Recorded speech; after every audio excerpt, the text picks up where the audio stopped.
punya keinginan yang berbeda, bukan? Ya. Recording in progress.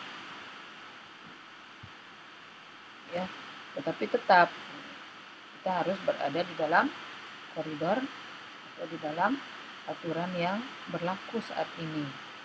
Ya, jangan misalnya Anda mentang-mentang saya adalah orang yang diharapkan oleh pasien.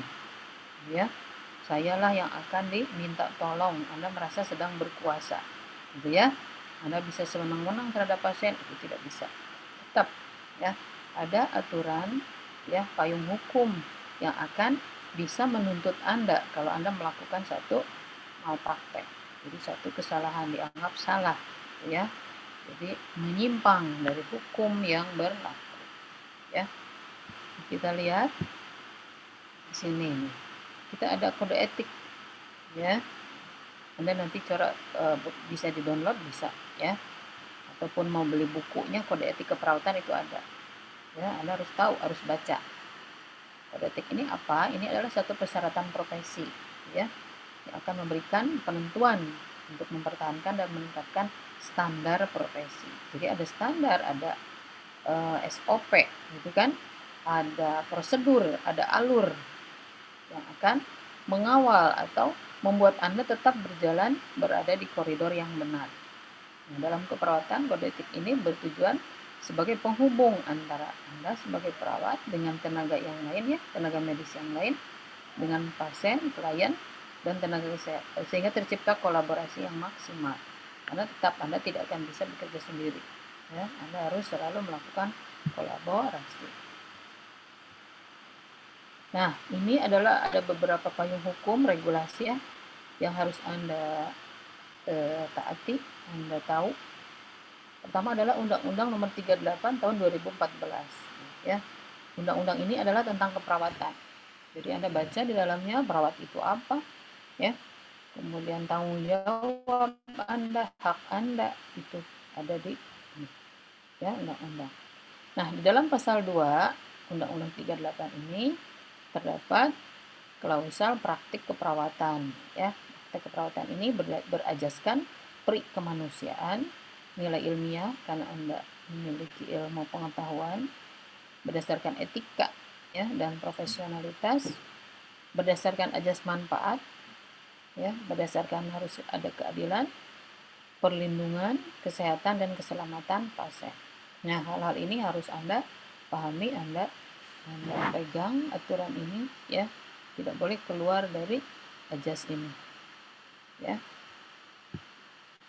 Nah, etika ini berasal dari kata etos dalam bentuk tunggal yang berarti etika ini adalah suatu kebiasaan, adat istiadat, akhlak, watak, perasaan, sikap dan cara berpikir.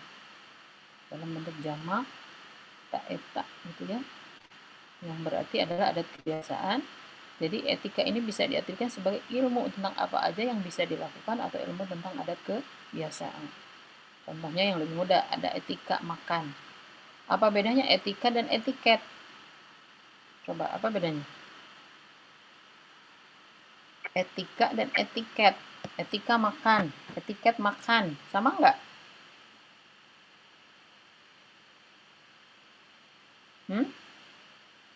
Kalau etika makan seperti apa? Atau etika berpakaian. Ya kan? Atau etika pergaulan antara laki-laki dan perempuan. Gitu kan? Coba, apa bedanya etika dan etiket? Ada yang bisa bantu jawab? Izin jawab itu. Ya. Kalau yang etiket itu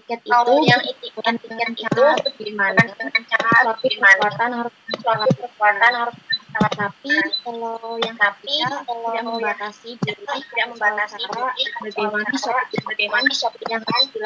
dilakukan. Operasionalnya gimana? Aplikasinya gimana? Contohnya?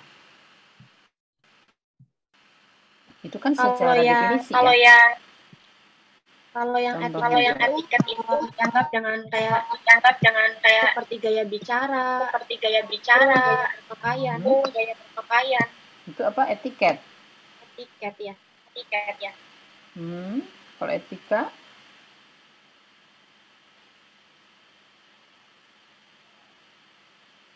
Sama. Etika itu Tindakan, suatu tindakan. punya kayak suatu tindakan. Ada yang masih agak betul sih ya, agak betul. Ada yang lain yang bisa memberikan pendapat? Silahkan. Saya lihat Anda sudah mulai nguap-nguap soalnya. Ayo, bedanya. Izin menjawab. Untuk etika itu lebih ke sopan santun. Etiket itu adalah sopan santun. Berarti etiket itu setiap orang sama enggak? Atau setiap suku, bangsa, budaya sama enggak? Sama.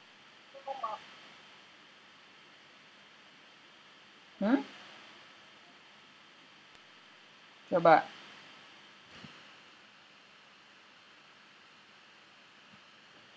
Ada yang jawab?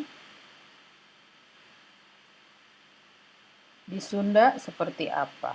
Di Jawa seperti apa? Gitu kan? Sama Permisi, enggak? Ibu izin menjawab. Menurut saya berbeda karena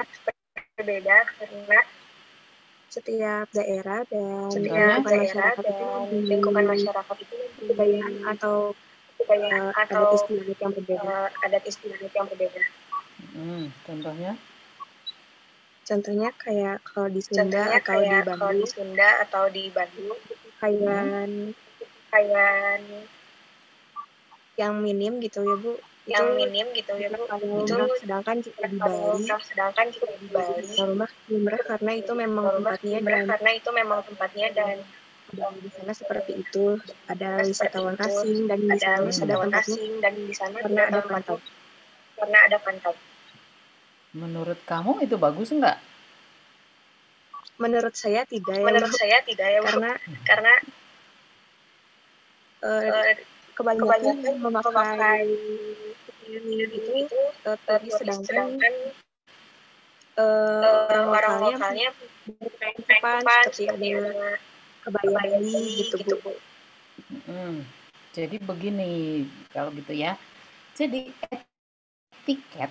etiket itu adalah suatu tata cara atau aturan yang mengatur ya seseorang itu dalam melakukan hubungan sesama manusia, gitu kan?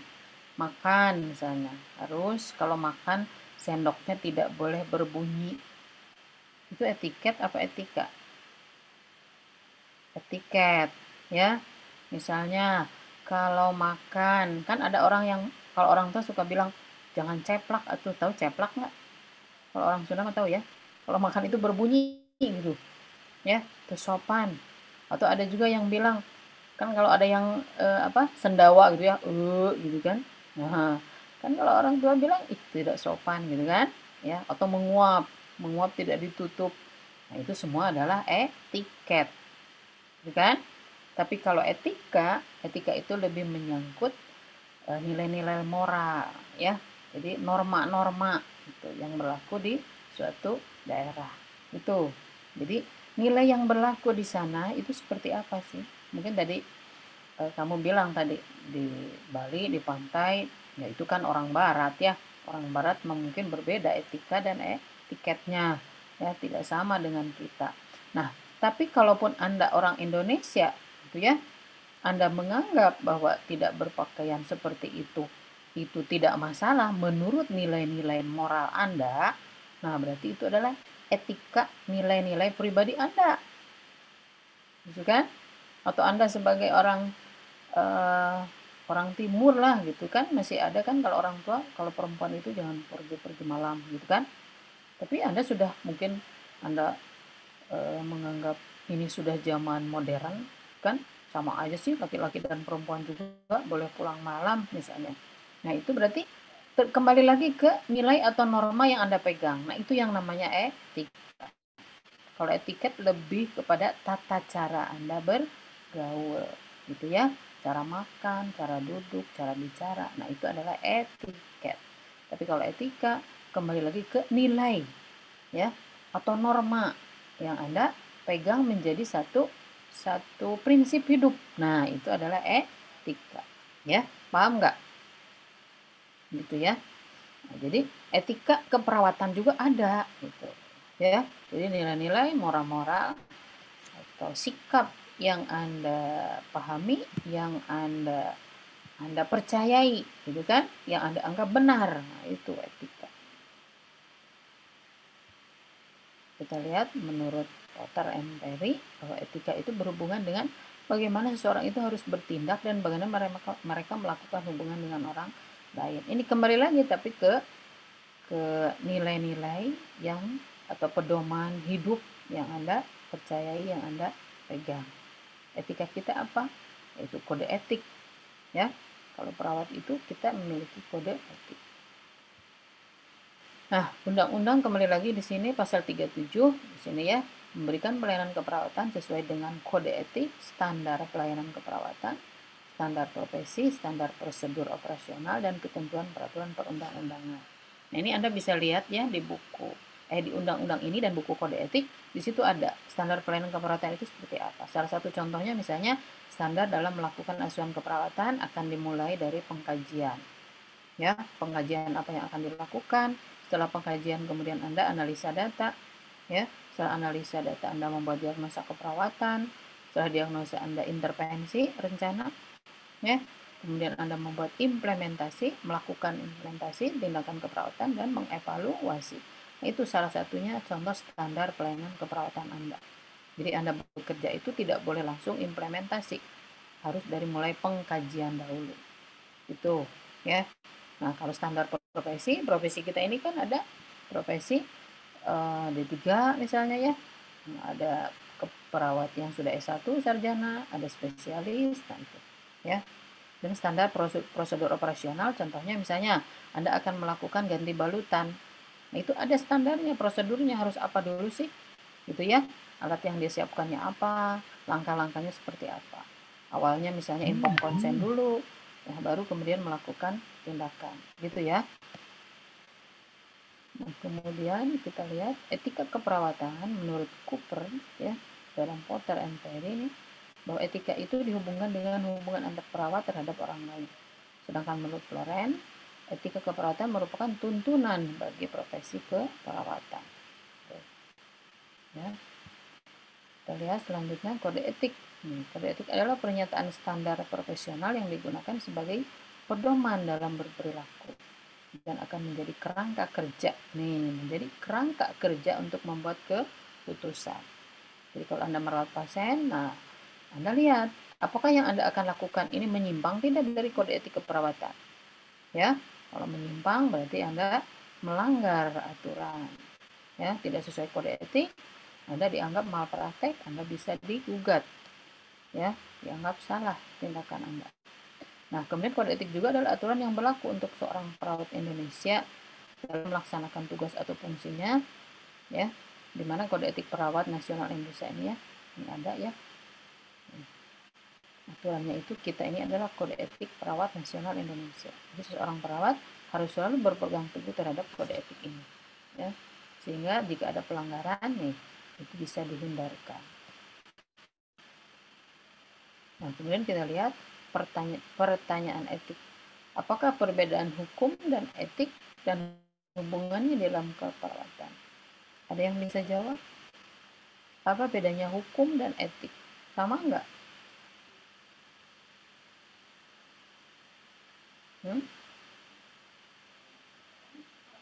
Kalau hukum apa? Kalau etik apa?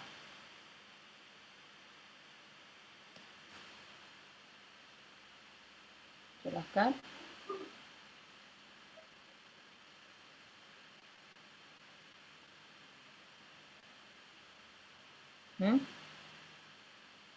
Ada yang bisa? Silahkan. Perbedaan antara hukum dan etik.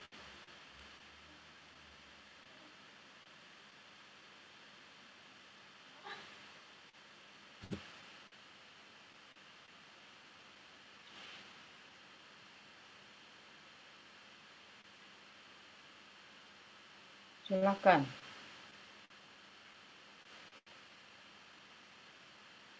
Ada bisa bantu saya jelaskan? Hukum adalah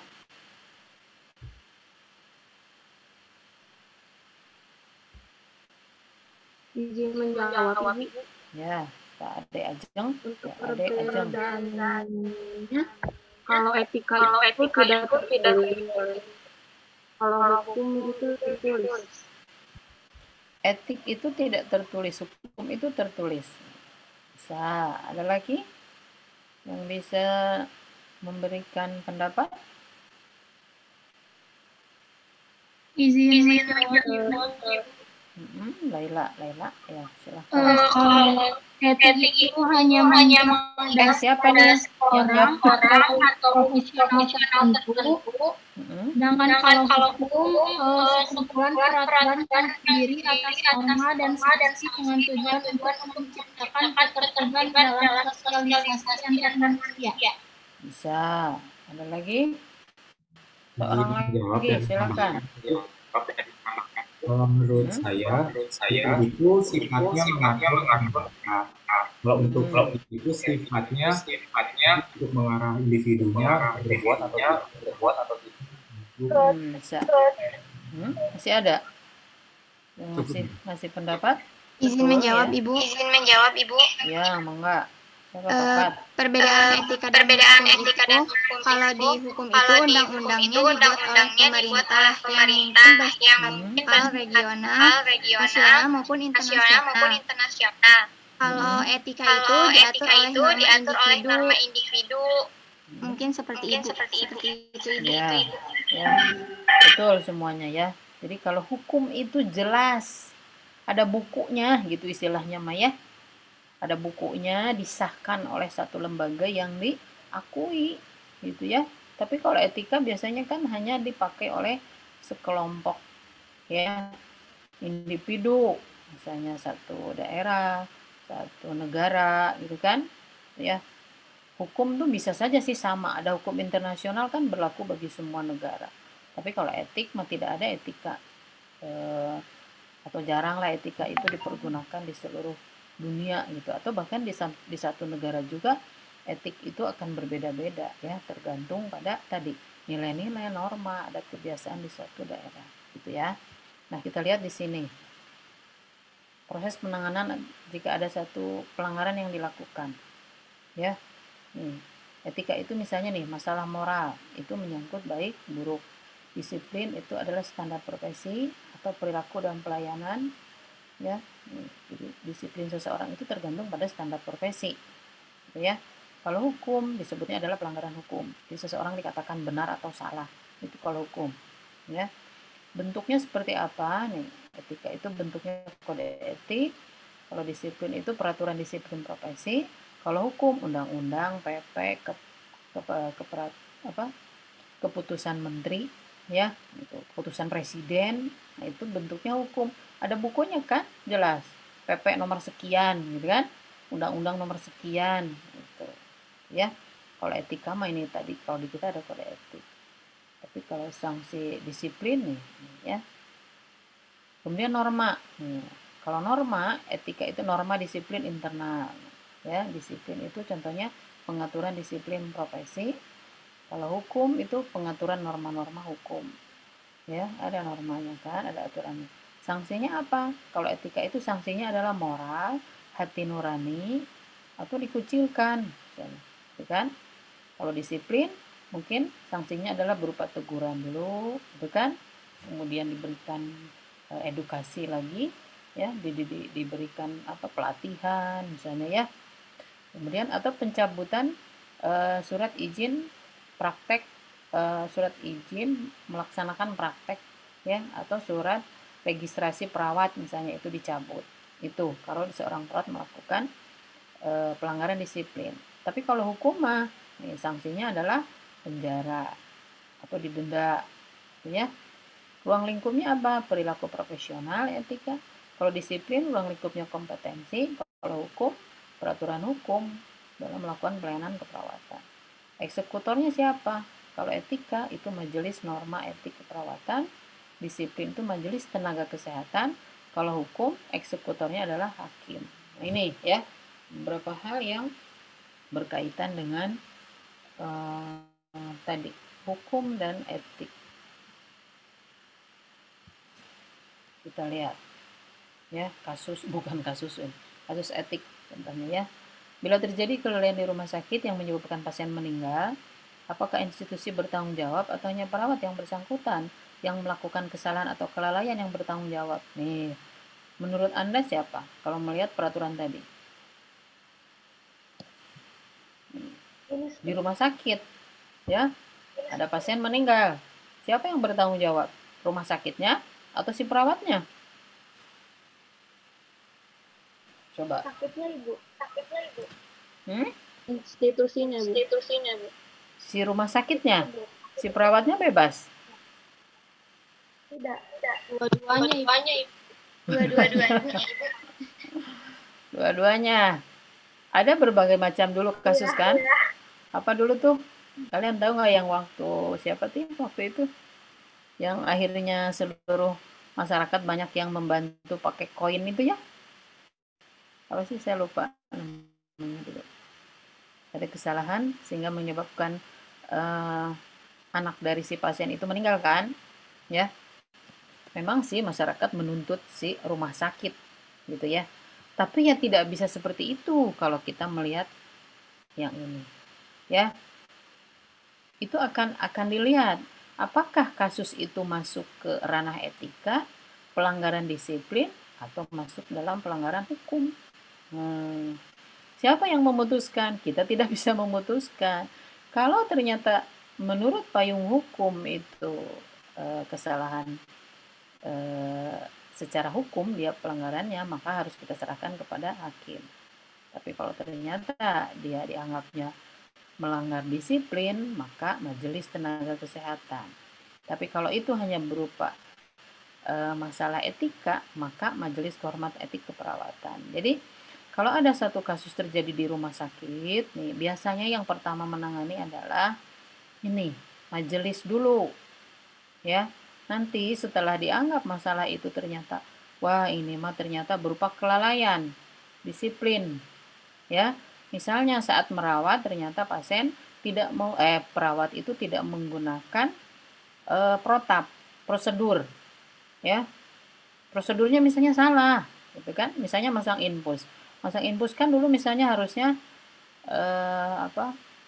dilihat dulu area pemasangan, kemudian cara menusuk jarumnya gimana, gitu kan? Kemudian misalnya cara menghitung tetesan infusnya itu berapa tetes, ya. Nah, kalau ternyata si perawat itu benar ya SOP-nya gitu ya, berarti dia tidak melanggar etika, tidak melanggar disiplin, gitu kan?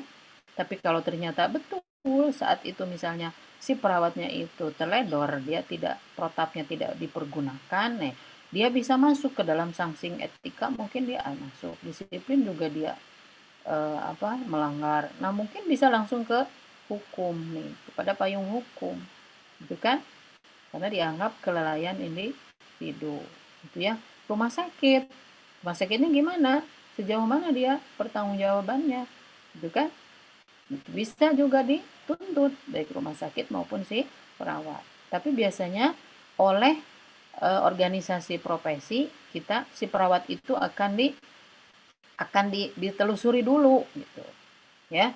Jadi tidak serta-merta langsung si perawat disalahkan gitu ya, akan ditelusuri dulu dia masuk ke kesalahan etika, disiplin, atau sudah ke ranah hukum. Kalau ke ranah hukum dia bisa dipenjara, bisa didenda intinya ya. Tapi kalau dianggap dia ternyata kurang disiplin saja misalnya ya, telat misalnya memberikan satu tindakan, mungkin dia hanya akan mendapat hukuman disiplin gitu ya.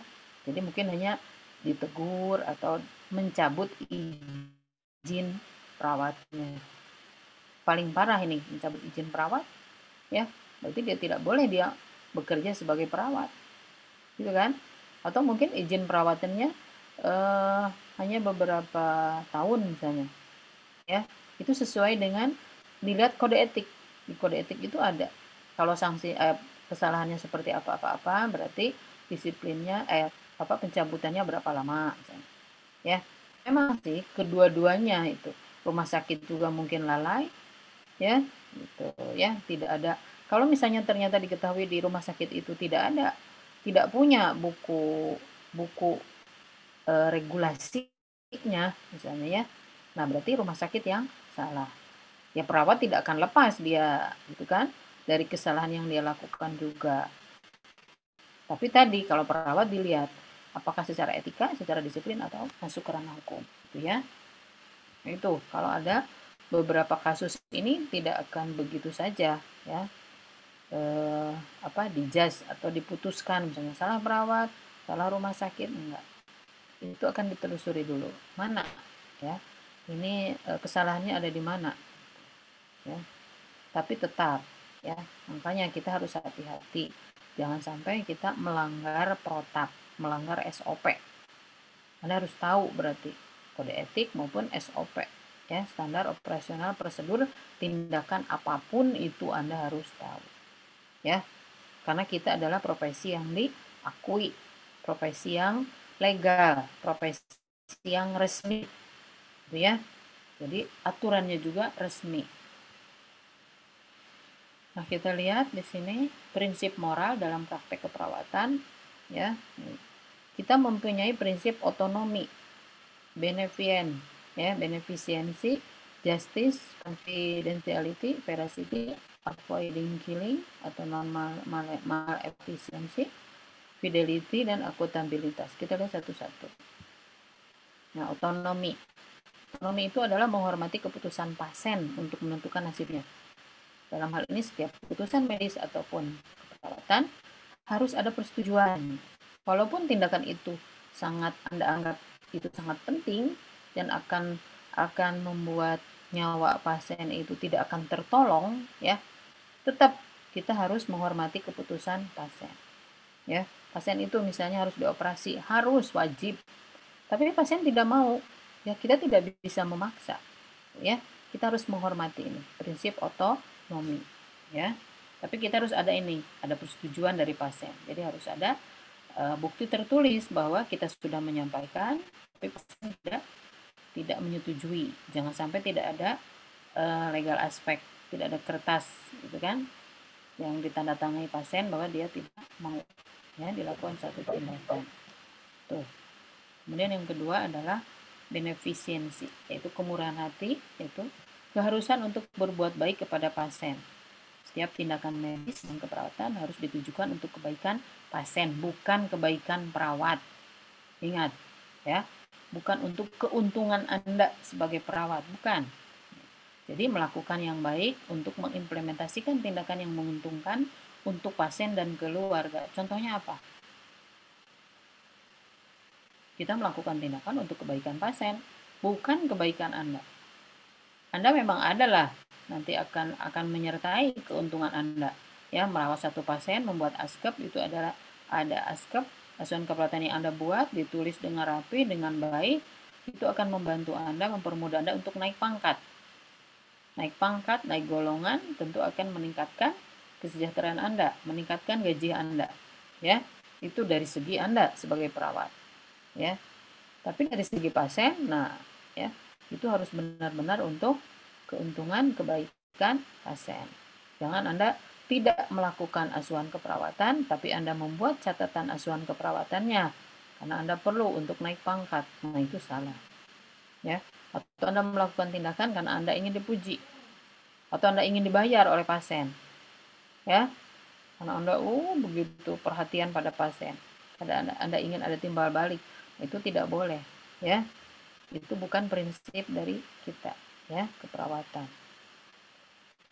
Nah, kemudian justice, yaitu keadilan, yaitu sikap dan tindakan medis dan keperawatan harus bersifat adil. Dokter dan perawat harus menggunakan rasa keadilan apabila akan melakukan tindakan kepada pasien.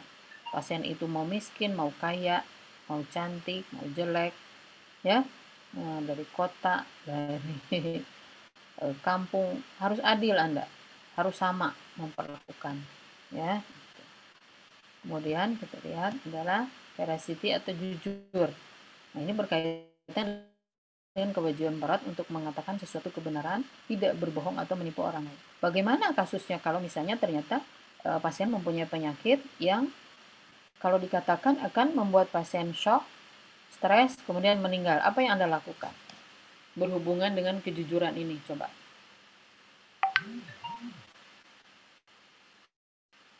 Disampaikan tidak?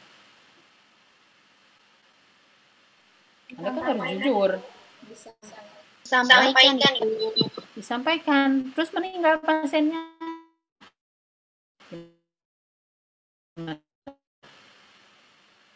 Karena dia kaget. Atau akhirnya dia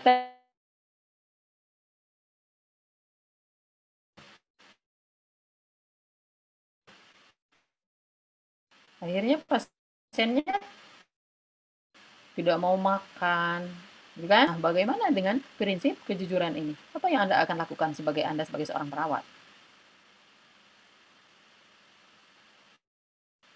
Mau jujur atau tidak?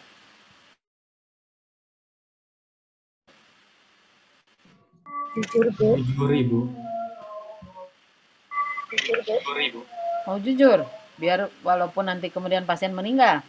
Jujur, tetapi tidak langsung memberikan informasi tersebut terhadap pasien utama, tapi lewat keluarga atau orang tuanya, Ibu, atau orang terdekat. Terhadap pasien utama. Jadi ke siapa? Lewat keluarga atau keluarga yang terdekatnya, Ibu. Nah, itu bisa seperti itu. Prinsip-prinsip ini memang bagus, harus kita taati.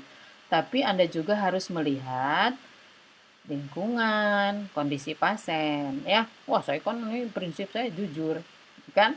Udahlah, mau apapun yang terjadi saya ceritakan. Jadi seperti Anda makan buah si malakama istilahnya ya, dikatakan salah, tidak dikatakan salah. Gitu. Makanya Anda sebagai perawat harus pinter-pinter, gitu kan? Ya, Anda tidak melanggar prinsip, tapi itu kan hak pasien. Hak pasien itu berhak dia mengetahui kondisinya, gitu, ya. Nah, sekarang tinggal Anda menyampaikannya harus bagaimana, gitu. Ya, Anda kan akan belajar nanti komunikasi terapeutik. Nah, di komunikasi terapeutik itu kan Anda akan belajar gimana sih cara menyampaikan sesuatu yang Anda tidak melanggar prinsip kejujuran, tapi juga tidak memperparah kondisi pasien. Mungkin ke pasiennya sendiri langsung bisa, ya, bisa. Tapi kan tidak to the point. Mungkin Anda dengan bahasa yang bagaimana ya? Bukan bahasa langsung, ibu penyakit, nah itu. Tapi mungkin Anda ya misalnya sebagaimana Anda harus membuat membuat pasien menjadi kuat dulu gitu, ya. Jadi pasiennya itu sampai dia kuat, kemudian ikhlas misalnya kan, ya, dengan kondisinya. Jadi Anda harus kaitkan dulu dengan prinsip-prinsip keagamaan dulu, gitu kan? Ya, misalnya walaupun pasien itu kan punya penyakit kesehatan, secara logika misalnya mungkin tidak akan tertolong, tapi kan dia tidak lepas dari takdir Allah misalnya kan. Nah, mungkin kalau disampaikan secara seperti itu, pasien akan lebih legowo, gitu kan? Dia akhirnya menerima, ikhlas. Ya tetap aja kita harus berusaha, gitu kan? Mungkin Anda awalnya menguatkan dulu prinsip, pola pikir, gitu kan? Ya, persepsi pasiennya itu, ya Anda harus bangkitkan dulu.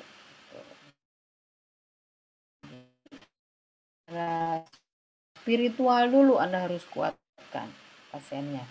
Ya, pasien misalnya yang kena kanker sudah stadium gini, tapi dengan kondisi yang dia lebih ikhlas, lebih sabar, banyak berdoa, banyak yang sembuh, misalnya begitu. Ya, jadi jangan Anda langsung, ibu sudah menderita kanker stadium 4, Anda tidak menguatkan dulu gitu secara spiritual, psikologis. Tetap psikologis itu harus dipakai dulu, digunakan dulu sampai Anda bisa menilai oh pasiennya sudah kuat, pasiennya sudah tegar, seperti nama tegar, ya. ini pasiennya sudah tegar, sudah kuat, nah baru Anda bisa jujur ini dipergunakan. Gitu ya. Jadi memang makanya kenapa perawat ini sekarang harus lulus SMA. Nah itu, karena dia sudah mulai bisa berpikir secara dewasa. Kalau dulu perawat itu kan dari SMP ya, SPK itu kan. Nah, dia kan pola pikirannya masih kanak-kanak, boro-boro dia mau apa bisa sebagai penasehat lah ya bagi pasien, sebagai apa istilahnya, apa sih kalau jaksa itu sebagai apa, advokasi ya, advokat gitu kan, jadi sebagai pemberi nasihat gitu ya. Kalau anak-anak SPK dulu kan masih anak-anak gitu. Nah kalau Anda kan sudah dewasa lah ya, mungkin lebih bisa atau lebih banyak pengalaman, lebih banyak bisa memberikan nilai-nilai yang baik gitu ya. Nah itu, jadi tidak berbohong atau menipu gitu ya.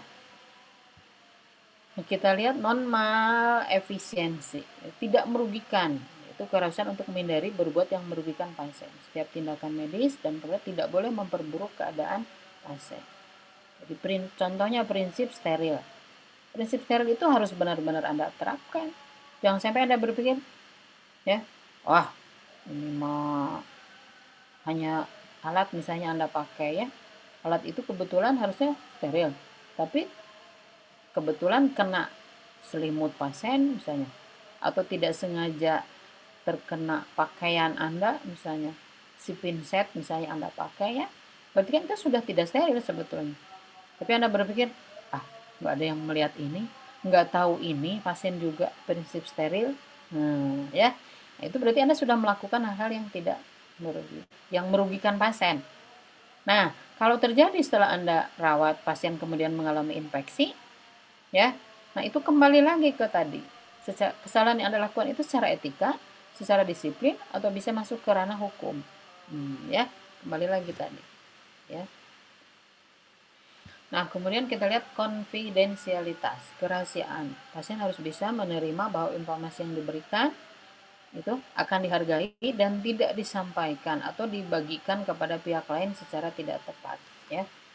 Anda melihat misalnya saat melakukan pemeriksaan fisik pasien ternyata punya cacat, dah saya kan ngobrolnya dengan sesama perawat, bukan? Bolehlah ya, tidak dirahasiakan, tidak bisa.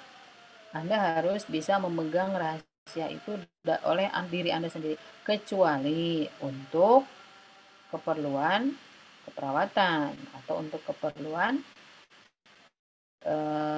saat di pengadilan itu boleh diungkapkan ya.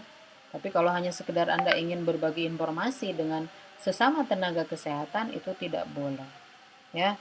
Anda harus bisa menjaga privasi pasien. Jangan sampai pasien tadi kan ternyata di perutnya ada bekas luka, atau ternyata banyak tatonya, nggak boleh itu ya. Berarti Anda sudah melanggar hukum konfidensialitas.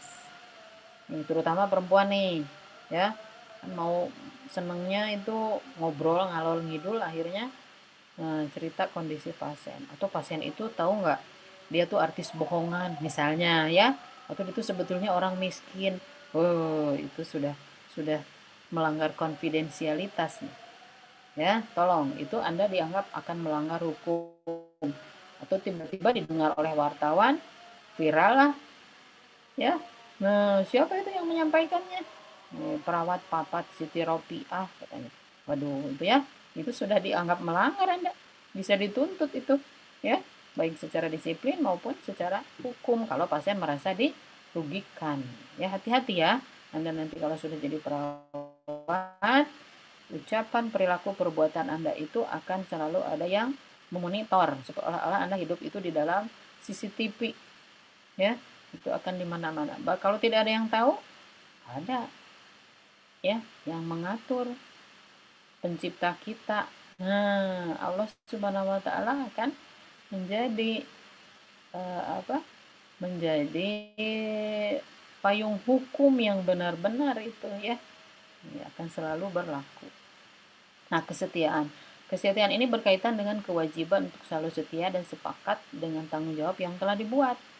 Ya, setia terhadap kesepakatan dan tanggung jawab yang dimiliki oleh seseorang, baik itu dalam pemerintah maupun masyarakat. Jadi Anda kalau sudah sekarang bayahna, karena Anda sekolah perawat, Anda harus setia terhadap profesi.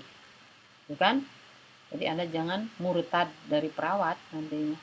Ya, bayahnya seumur hidup profesi Anda itu, gelar Anda ini akan melekat. Orang tetap akan tahu bahwa Anda ini adalah perawat. Walaupun Anda nanti bekerja sebagai tentara, sebagai polisi, tetap Anda punya ijazah perawat. Ya, Anda harus setia terhadap profesi. Nah, kita lihat di sini akuntabilitas, bertanggung jawab. Ya, tidak boleh membeda-bedakan pasien dari statusnya, sosialnya, tapi melihat dari penting atau tidaknya pemberian tindakan ya pada pasien. Akuntabilitas ini bertanggung jawab ya. Kemudian kita lihat perwujudannya. Nih, biasanya perwujudannya adalah dalam membuat inform konsen. Inform konsen ini apa? Ini adalah proses pemberian informasi ya atas atau informasi atau berupa persetujuan atas tindakan yang akan dilakukan. Biasanya ada tertulis ya. Ataupun kalau tidak tertulis, Anda lakukan. Misalnya sebelum melakukan satu tindakan, Anda minta dulu persetujuan pasien kan? Ibu, Bapak, hari ini Ibu akan saya keramas rambutnya. Misalnya. Apakah Ibu dan Bapak setuju? Misalnya. Itu harus selalu ada. Setiap Anda melakukan tindakan apapun, Anda harus minta izin dulu. Ya. Nah, ini karena ini apalagi ini ada dalam peraturan Menteri Kesehatan. Ya. Nomor 290 dari tahun 2008 sudah ada persetujuan tindakan medis ya. Nah, legal itu adalah sah ya, bahwa tindakan yang Anda lakukan itu tidak bertentangan dengan aturan atau undang-undang yang berlaku. Legal itu bermakna hukum ya. Jadi apapun yang berdampak hukum bersinggungan dengan berbagai pihak di luar lingkungan rumah sakit ya, mulai dari pimpinan sampai bawahan. Lingkupnya adalah memberikan pelayanan mulai dari pasien datang sampai pasien pulang. Jadi tindakan Anda ini legal, sah menurut hukum, menurut aturan. Ya. Jadi kalau melanggar bisa melanggar secara hukum dianggapnya. Gitu ya.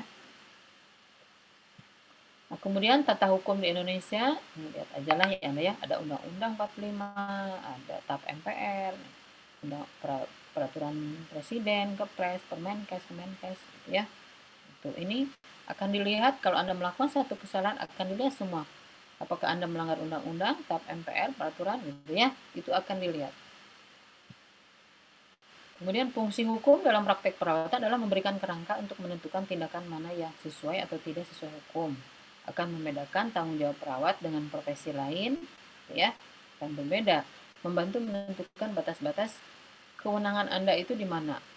Itu ya, baik kewenangan secara mandiri ataupun secara kelompok ya, atau kewenangan secara institusi rumah sakit. Itu ya, fungsi hukum. Kemudian lanjutan juga hukum ini akan membantu mempertahankan standar praktik keperawatan dengan meletakkan posisi perawat itu dia memiliki tanggung jawab. Tanggung jawab yang dilakukan itu akan dilindungi secara hukum. Tapi kalau melanggar juga akan Anda dianggap melanggar secara hukum. Jadi yang Anda lakukan itu bukan tindakan yang tidak berdasarkan aturan. Ya, jadi Anda boleh melakukan satu tindakan karena Anda memiliki atau dilindungi oleh hukum. Ya. Jadi kalau seorang perawat bebas dia melakukan tindakan tapi sesuai kode etik dan prosedur profesi. Ya. Jadi kalau dituntut oleh orang lain, Anda bisa membela diri karena Anda ada payung hukumnya. Anda nyuntik, kan? Tidak melanggar aturan Anda sebagai perawat. Tapi kalau misalnya pengacara nyuntik orang, nah itu bisa dituntut secara hukum. Nah dia tidak ada aturannya. Seorang pengacara, seorang sekretaris, walaupun dia misalnya melihat perawat di rumah sakit, gampang nyuntik begini, nyuntiklah dia. Nah dia bisa dianggap melakukan malpraktek. Ya, karena dia tidak punya payung hukum seorang sekretaris nyuntik. Ya, walaupun bisa dia terampil gitu kan melihat perawat, tapi tidak bisa dia melakukan itu. Nah, kemudian tanggung jawab hukum dalam praktek keperawatan, melaksanakan keperawatan bisa secara mandiri atau delegasi. Anda melakukan keperawatan sendiri sesuai dengan Maslow. Tapi kalau didelegasikan, misalnya Anda masang infus, pasang kateter, itu adalah tindakan yang didelegasikan. Ya. Nah, aspek legal dalam praktek perawatan, untuk bisa melaksanakan tugas dan tindakan dengan aman, perawat profesional harus memahami batasan legal tadi ya. Dan implikasinya apa? Gitu ya, kalau Anda melakukan praktek tadi. Ya. Asuhan keperawatan yang legal adalah praktek keperawatan yang bermutu dan taat pada aturan, hukum, dan perundang-undangan yang berlaku. Tadi, jadi boleh silahkan Anda nyuntik, pasang infus, pasang kateter, ya, memberikan edukasi kesehatan, itu. Karena Anda memang ada, itu kan aturannya, Anda boleh melakukan itu. Dalam praktek keperawatan, aspek legal keperawatan pada kewenangan formanya adalah izin nih, ya. Jadi disebut legal itu adalah izin Anda dalam melakukan satu tindakan keperawatan. Ya, Anda juga nanti setelah lulus akan punya STR. Ya. Tapi kalau Anda lulus, Anda tidak punya STR, Anda tidak punya NIRA, Anda tidak punya surat izin praktek, Anda tidak punya surat izin kerja, maka Anda tidak legal dalam melakukan praktek. Ya, Anda akan dianggap melanggar aturan atau Anda tidak terdaftar sebagai anggota profesi. Nah, itu akan dianggap Anda melanggar peraturan ya dalam melakukan praktek keperawatan. Anda tidak punya kewenangan maksudnya. Itu ya. Kewenangan ini diberikan kepada yang memiliki kemampuan ya. Dan memiliki, Anda telah lulus ujian misalnya, Anda telah lulus uji kompetensi, Anda telah lulus ujian pendidikan, punya ijazah, nah itu dianggap memiliki kewenangan. Dilanjutkan nanti punya STR, punya NIRA, SIP, SIK ya, itu. Nah, fungsi hukum dalam praktek perawatan memberikan kerangka untuk menentukan tindakan keperawatan mana yang sesuai dengan hukum boleh Anda lakukan. Dan akan membedakan tanggung jawab perawat dengan profesi lain, dokter, bidan, farmasi, analis, ya. Akan membantu menentukan batas-batas kewenangan Anda itu sejauh mana sih? Gitu. Ya, seperti contoh nyuntik. Nyuntik itu sebetulnya bukan tanggung jawab Anda, bukan kewenangan Anda nyuntik itu. Tapi kewenangan dari dokter. Tapi Anda punya tadi, ya, punya delegasi. Ya, aturan delegasi. Jadi kalau Anda mendapatkan delegasi dari dokter, boleh Anda dianggap tidak melanggar aturan. Gitu ya. Nah, kita lihat, larangan adalah perawat dilarang menjalankan praktek selain yang tercantum dalam izin dalam melakukan perbuatan yang bertentangan dengan standar profesi. Sanksinya nanti sesuai kebijakan pimpinan rumah sakit atau tadi ranahnya masak etika, pelanggaran disiplin, atau hukum. Ya, Anda juga akan tahu hak dan kewajiban Anda sebagai perawat itu apa aja. Lihat di buku kode etik. Nah, aspek legal keperawatan meliputi kewajiban dan hak sebagai perawat. Kewajiban nih, Anda harus punya sertifikat kompetensi, berarti lulus uji kom, punya STR, surat tanda registrasi, punya surat izin kerja, dan harus memperbarui sertifikat kompetensi setiap 5 tahun. Ya, kemudian Anda harus wajib menghormati hak pasien dan merujuk kasus pasien yang tidak bisa ditangani. Dengan hayangnya dikekeuweuk sampai akhirnya pasien meninggal, Anda tidak merujuk misalnya. Ya. Itu kewajiban Anda merujuk ya. Nah, menyimpan rahasia tadi ya kita bahas, memberikan informasi sesuai dengan kewenangan, meminta persetujuan untuk info konsen, mencatat semua tindakan ya yang Anda lakukan sesuai SOP dan memakai standar profesi dan kode etik dalam melaksanakan praktek. Ini tolong diperhatikan sekali. Ini ya hal-hal yang harus Anda lakukan nanti setelah Anda lulus menjadi seorang perawat. Kemudian meningkatkan pengetahuan nih, Anda harus terus-menerus baik sekolah maupun mengikuti seminar, mengikuti pelatihan ya, melakukan pertolongan darurat yang mengancam jiwa karena Anda belajar nanti IGD ya, belajar ilmu tentang pertolongan gawat darurat ya, bahkan Anda nanti ikut ikut pelatihannya ya. Anda nanti punya sertifikat PPGD ya, gawat darurat, melaksanakan program pemerintah, harus ikut membantu program pemerintah ya, meningkatkan kesehatan masyarakat, mentaati semua undang-undang, menjaga hubungan kerja yang baik dengan tenaga kesehatan lain ya.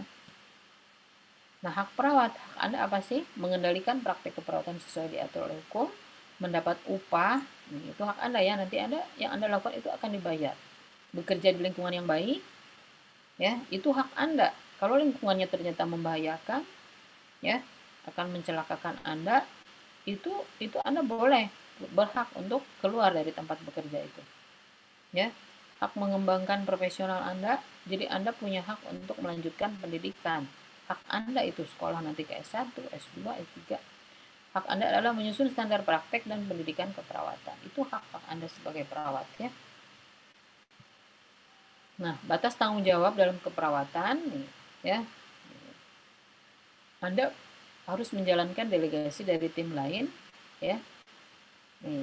Hal yang harus ditanyakan perawat untuk melindungi perawat secara hukum adalah melakukan validasi pasien. Itu kan?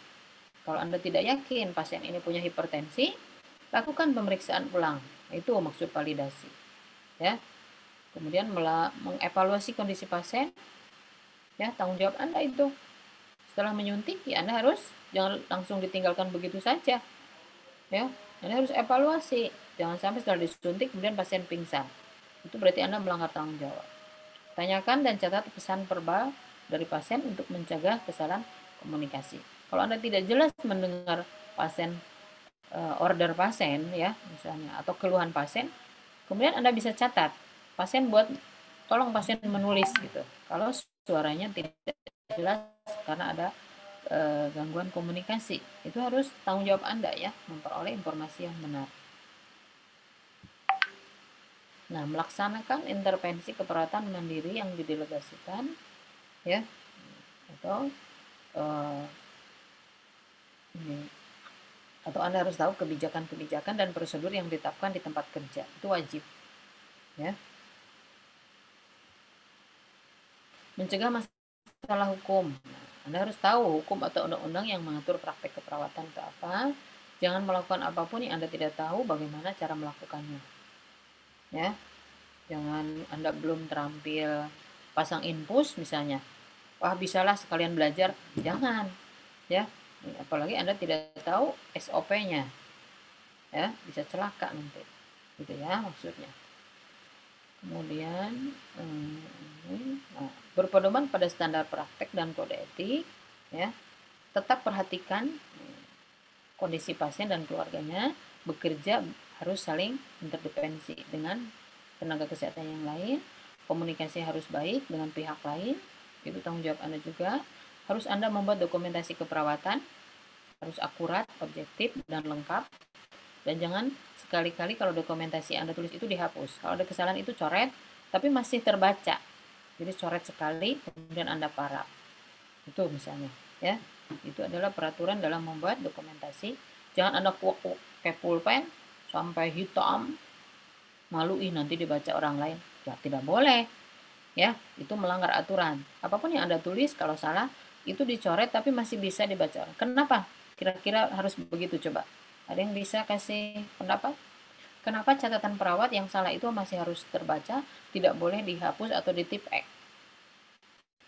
Kira-kira kenapa?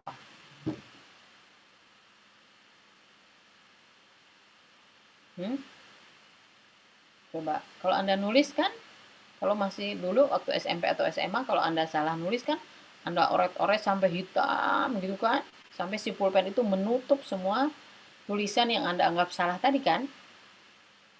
Tapi itu tidak boleh dalam membuat dokumentasi keperawatan. Yang salah itu harus dicoret dengan satu garis saja. Berarti kan masih terbaca. Tapi Anda coret, kemudian Anda paraf. Kenapa harus seperti itu kira-kira?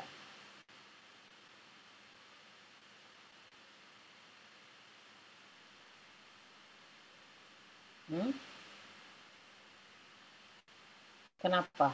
Ada yang bisa memberikan pendapat? Silahkan. Menurut Anda kenapa ya harus begitu? Gitu.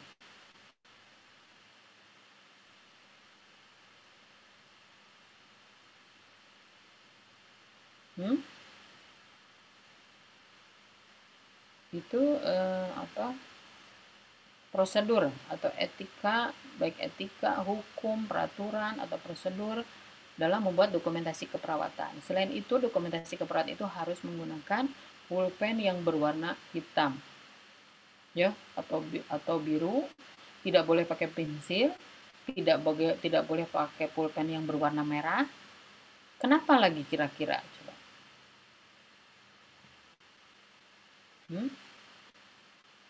So, menurut Anda apa? Ada yang bisa jawab? Kenapa dicoretnya harus masih terbaca? Harus menggunakan pulpen yang berwarna hitam atau biru?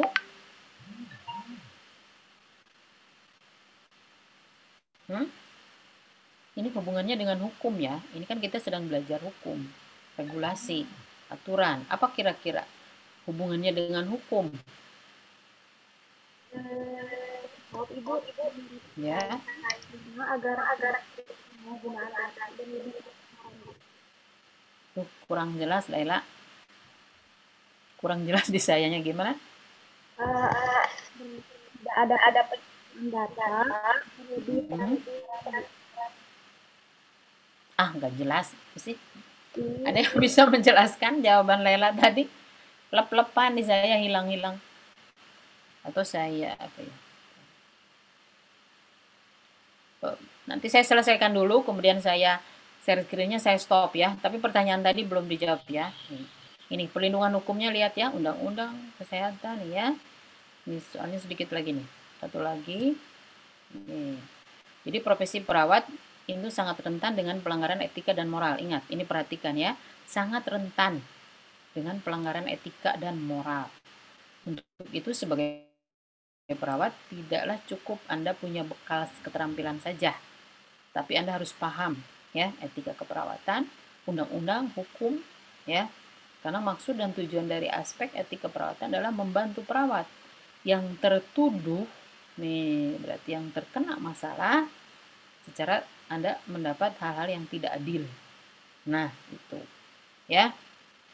Nah, saya stop share nih. Nah, pertanyaan saya belum selesai tadi. Silahkan, masih ada waktu. Anda jawab, ada yang bisa. Gimana Laila tadi? Coba mungkin terdengar sekarang. Saya izin Bu, ada suaranya.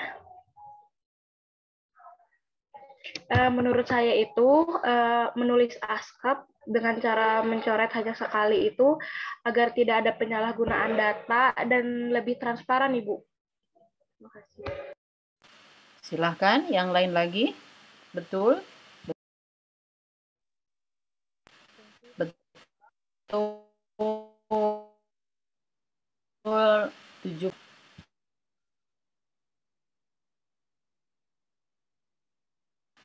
Ada yang mau memberikan pendapat lagi?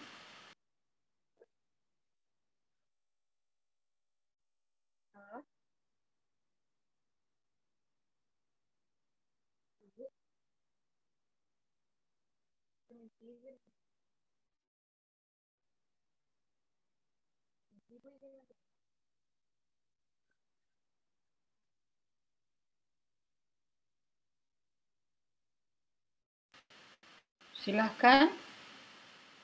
Atau setuju saja dengan Laila? Atau ada yang tidak setuju dengan Laila? Silahkan.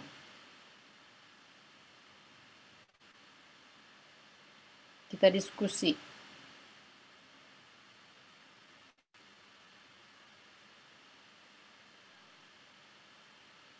Atau tidak tahu, tidak punya pendapat? Atau terserahlah. Permisi, Bu, ingin menjawab.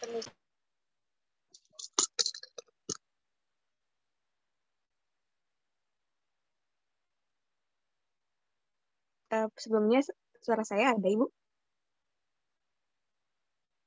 Kalau menurut saya, mengapa harus dicoret itu karena bisa mengetahui kemungkinan diagnosa sebelumnya gitu, Bu. Dan juga kenapa harus kenapa harus diparaf? Perawat tersebut harus bertanggung jawab mengapa perawat tersebut bisa memperkirakan diagnosa sebelumnya gitu. Kalau menurut saya seperti itu. Nah, itu katanya, kata Agni. Jadi tahu nih, itu kan yang dulu tuh dia membuat apa atau sebelumnya merumuskan apa, ya. Silahkan, ada lagi? Izin menjawab, Bu. Mencegah informasi yang berulang kepada pasien. Mencegah informasi yang berulang, katanya, jangan disampaikan lagi gitu. Ya, jadi perawat menggunakan waktu sedikitnya. Efektivitas waktu, itu kan. Ada lagi? Masih belum mengena, sedikit lagi gitu.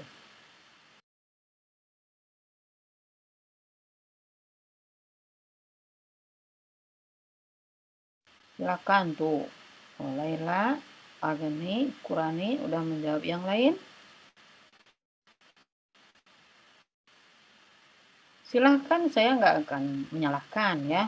Setiap pendapat kalian boleh bebas berpendapat.